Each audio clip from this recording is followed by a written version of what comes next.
Mateo 22, del 15 al 22.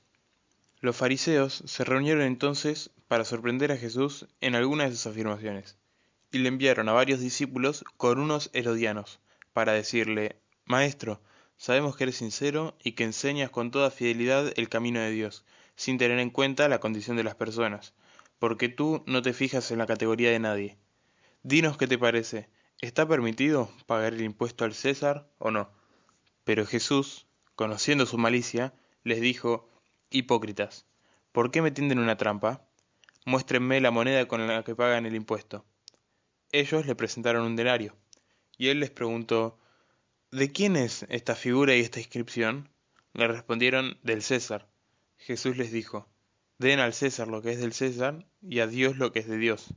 Al oír esto, se quedaron admirados y dejaron a Jesús. Se fueron. Cuando Jesús le responde a los herodianos con autoridad, lo hace por ser hijo de Dios, y él tiene un conocimiento divino y total de la creación. El que tiene el conocimiento es Dios, y Jesús por ende tiene una plena sabiduría. Hay que tener en cuenta que los fariseos y los herodianos en este momento se reunieron para sorprender a Jesús, pero le estaban tendiendo una trampa. Ellos le preguntaron si estaba permitido pagar el impuesto al César o no, para sorprender a Jesús, ya que si decía que sí, él no podía ser el Mesías, ya que estaba avalando un tributo al César, pero si decía que no, lo podían arrestar por traición, ya que estaba yendo en contra de las leyes del Imperio Romano del momento. Ellos estaban interesados en la opinión de Jesús, pero no porque a los fariseos y a los herodianos les interesara la opinión de Jesús. A ellos les interesara que Jesús cayera en la trampa. Los fariseos y los herodianos ya tenían una respuesta sobre este asunto. Los fariseos y los herodianos ya tenían una respuesta sobre este asunto. Era una pregunta maliciosa que busca sacarle la popularidad a Jesús, bajo la apariencia de fidelidad a la ley de Dios, buscando motivos para acusarlo.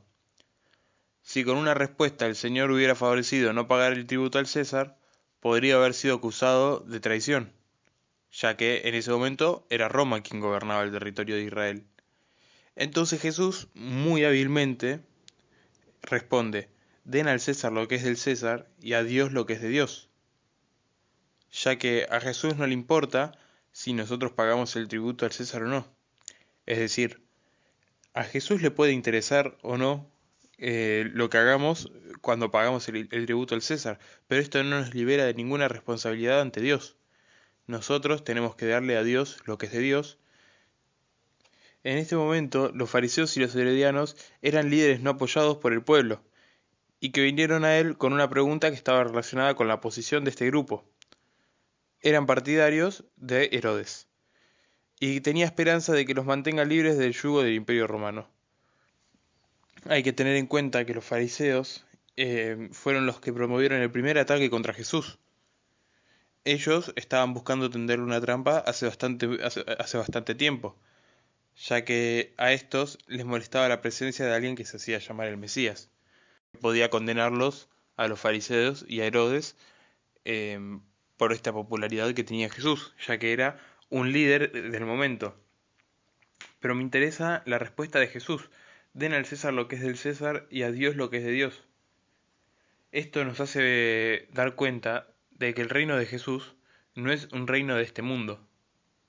Es decir, las leyes del reino de acá, del mundo, de la tierra, no son las mismas del reino de Dios. Es decir, acá podemos estar gobernados por un reino como podía ser en ese momento, o por diversas autoridades de ahora, no sé, un gobierno, un estado o cualquier cosa. Pero estos no tienen ninguna autoridad por sobre de Dios. A nosotros nos tiene que interesar dar a Dios lo que es de Dios. Le podemos dar al César lo que es del César, pero lo importante es la segunda parte de la frase de la respuesta de Jesús: dar a Dios lo que es de Dios. No dejar de ser, por ejemplo, buenos prójimos, como decía la lectura anterior. No dejar, por ejemplo, de ayudar al prójimo y no detenernos, digamos, en la búsqueda del reino de Dios, porque no tenemos que buscar aprobación del César, por así decirlo, porque de este mundo nos vamos. Nosotros vamos a estar un tiempo en este mundo, pero pronto lo vamos a dejar y vamos a pasar a un mundo eterno, y vamos a pasar a un mundo eterno en el que sí nos vamos a tener que preocupar por lo que habíamos hecho previamente. Por ejemplo, me recuerda a la lectura de Lázaro.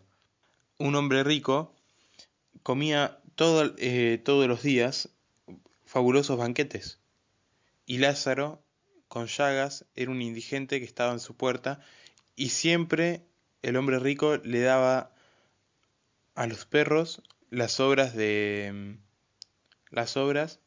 su banquete. Y a Lázaro le hubiera gustado por lo menos comer un poco de esas sobras. Cuando llegó el momento de que parta el hombre rico, se dirigió al infierno y entre las llamas vio como Lázaro estaba en el cielo. ¿Pero por qué esto es así? Porque Lázaro no había tenido su recompensa en el cielo. El hombre rico había tenido su recompensa en el cielo y lo había pasado bien, por así decirlo. No se había preocupado por el resto, que esto no significa que nosotros podamos tener bienes y por eso vayamos a ser condenados. No nos va a condenar nuestra posesión de bienes, nos va a condenar lo que hagamos con nuestro prójimo.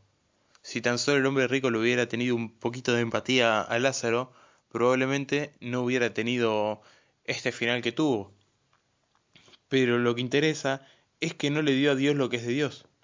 Porque en la lectura del juicio final, en Mateo, Jesús advierte muy claramente que cada vez que ayudemos a un prójimo, vamos a estar ayudando al mismo Jesús. Entonces, con eso se refiere a dar a Dios lo que es de Dios. Si nosotros nos fijáramos en el prójimo, si nosotros viéramos sus necesidades, si nosotros lo ayudáramos, le estaríamos dando a Dios lo que es de Dios. Pero para eso no influye absolutamente nada lo que hagamos con el César, lo que hagamos con pagar nuestros impuestos. En este momento, por ejemplo, eran tributos, peajes. A Dios le puede interesar más o menos que paguemos los peajes, los impuestos, pero lo que importa en realidad es que ayudemos al prójimo. Esa es la ley que gobierna en el mundo, en el reino de Dios, que es un reino muchísimo más importante que nuestro reino, que el reino de este mundo, que ahora no nos parece importante porque nosotros estamos viviendo siempre en este mundo, pero y por eso no conocemos el otro. Pero eso no le saca importancia, de hecho, ese mundo es eterno y por eso tiene muchísima importancia. Por lo tanto, por lo tanto es importantísima la respuesta de Jesús. Den al César lo que es del César y a Dios lo que es de Dios. Porque no nada más respondió a una trampa muy astuta de los fariseos y de los herodianos. De hecho, podría haber sido una trampa muy astuta de no ser que del otro lado estaba Jesús. Pero no nada más nos dio esta respuesta a esta incógnita que nos podría haber surgido a nosotros, sino que al mismo tiempo nos dejó una enseñanza muchísimo más importante. No se preocupen tanto de dar al César lo que es del César, sino más de dar a Dios lo que es de Dios, porque eso es lo que nos va a terminar juzgando por última instancia. Nos va a juzgar cómo fuimos nosotros con el prójimo, cómo nos portamos, si vestimos al que estaba desnudo, si fuimos a visitar al que estaba preso, si le dimos comida al hambriento. Y eso es muchísimo más importante para el juicio de Dios, por supuesto, que no le resta importancia, que dar al César lo que es del César. Porque esto en todo caso son obligaciones que pueden tener alguna otra condena si no las cumplimos. Pero dar a Dios lo que es de Dios es de plena importancia porque va a decidir nuestro rumbo después de la partida de este mundo. Así que a mí me parece una muy linda lectura y una muy buena reflexión para sacar, que parece muy breve y es una lectura muy breve, pero esconde muchísimo más de lo que aparenta a simple vista.